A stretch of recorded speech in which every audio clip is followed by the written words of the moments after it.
Our Bill WEIR is in St. Petersburg on the Tampa Bay. Good to have you there for us, Bill. So this hurricane has been described as supercharged because of the warming oceans that are fueling it. What's expected where you are?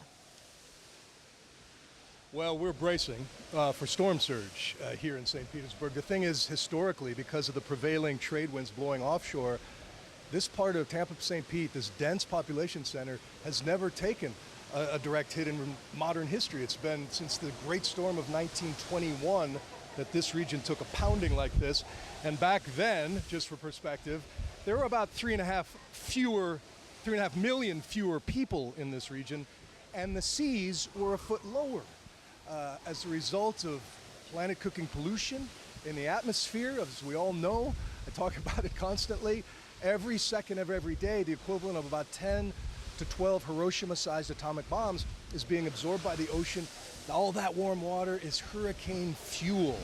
And it doesn't necessarily mean for more hurricanes, but the ones we get, one after another now, are shattering records. They just set a storm surge record here less than 2 weeks ago, and the forecast is that they will shatter it today. Just to give you a perspective of where we are in terms of altitude here. Spin around for me, guys.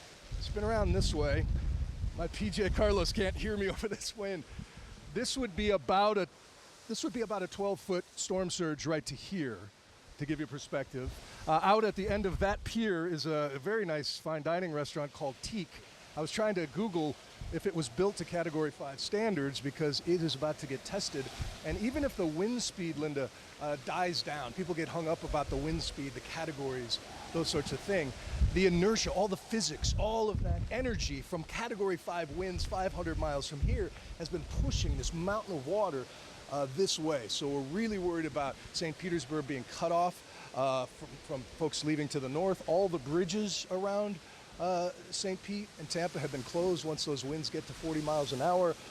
And so now we just hope that those folks who are riding this thing out are blessed, are lucky, and that Tampa St. Pete is spared once again. You know, Bill, over the last few years, the governor there, Ron DeSantis, has been spending millions in communities trying to help them adapt to this new climate reality. Yet he has referred to reducing carbon pollution as left-wing stuff. The problem is, without any real effort to address the climate crisis, these sort of climate-induced disasters, especially in states like Florida, will get worse, right? Absolutely, absolutely. It's, you know, the subject of this has been politicized for generations because the folks making the biggest profits in human history kind of like it that way, like that we argue about whether to talk about climate. This is exactly what scientists have been warning about for a very long time. And the political will to step in and convince the public, you know, the fuels that built the modern world were great, but now they're ruining everything outside and we have to transition. That is happening politically around the country, but you're right about the governor of this state, which is particularly vulnerable to climate change, has been really mixed on this right now. So we just hope for the best. But at the end of the day, this is not the end of this. You know, these are just going to keep coming, and folks have to prepare. Yeah, exactly. Bill WEIR, our thanks to you and your crew there. Stay safe. We'll speak again soon. Thank you. We're just a few miles away from where Bill is standing. The fire chief for St. Pete Beach is warning that buildings that were weakened by Hurricane Helene may collapse from Hurricane Milton. The city is under a mandatory evacuation order. Access to all the barrier islands west of St. Petersburg shut down Tuesday at 7 p.m. local time. Officials are warning emergency crews will not be able to reach those who choose to stay behind. Well, MARC Portugal is the Public Information Officer of St. Pete Beach. Thanks so much for joining us.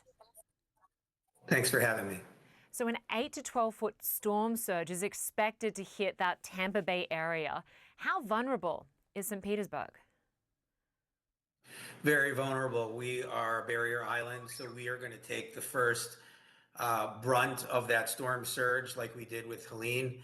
And most of our seawalls are only 5 feet high, so you can imagine how much water comes in through the island. We are in a very difficult and dangerous situation coming off the heels of Helene.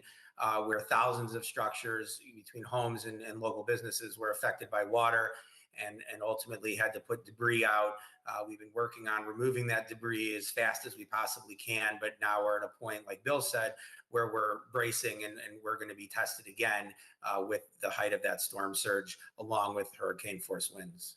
And of course, it's not just this monster hurricane, there are multiple tornadoes. Just tell us about the risk, given that there still is a lot of debris from Hurricane Helene on the ground there. Our crews were out working as soon as they possibly could, and then we actually had the National Guard come in to help us with additional cleanup.